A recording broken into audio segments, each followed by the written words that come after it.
And I want to tell you a story, another reason why I believe so strongly in this. So I worked at a company, and I can't give any specifics for many reasons, unfortunately. Uh, but I can say I worked at a company, and I discovered a serious security vulnerability that potentially exposed lots of user information, information that I am sure most users do not want exposed to the general public. And the response from the bosses, from management, was very upsetting to me.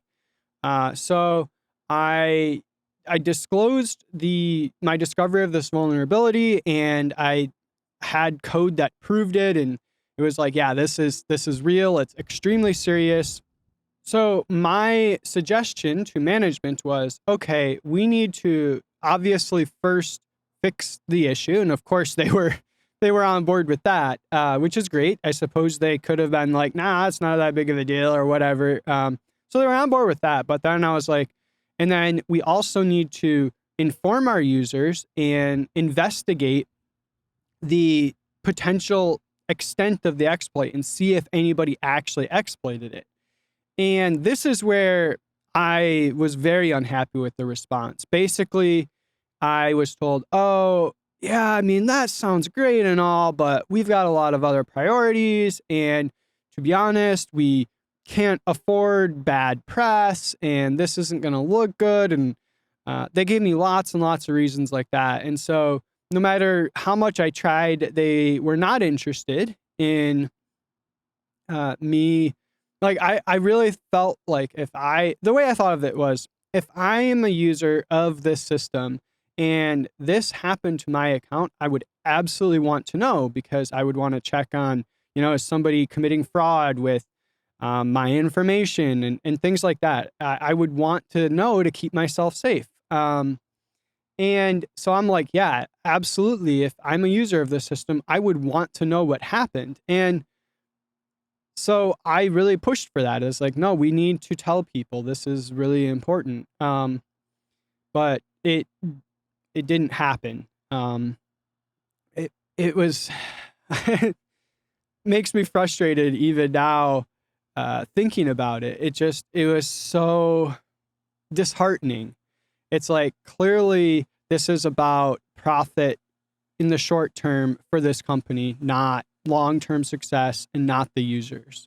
And I know that this situation happens all the time. I know that the instinct, I've been in management, and I know that the pressures in management don't encourage this to be something that happens. Like, you're not, I think, in most cultures, going to get promoted if your team is like, oh yeah, we really screwed up and we had this, leak or whatever. Even though I think the situations that lead to these types of security vulnerabilities come from higher up in the company pushing programmers to work too quickly or whatever.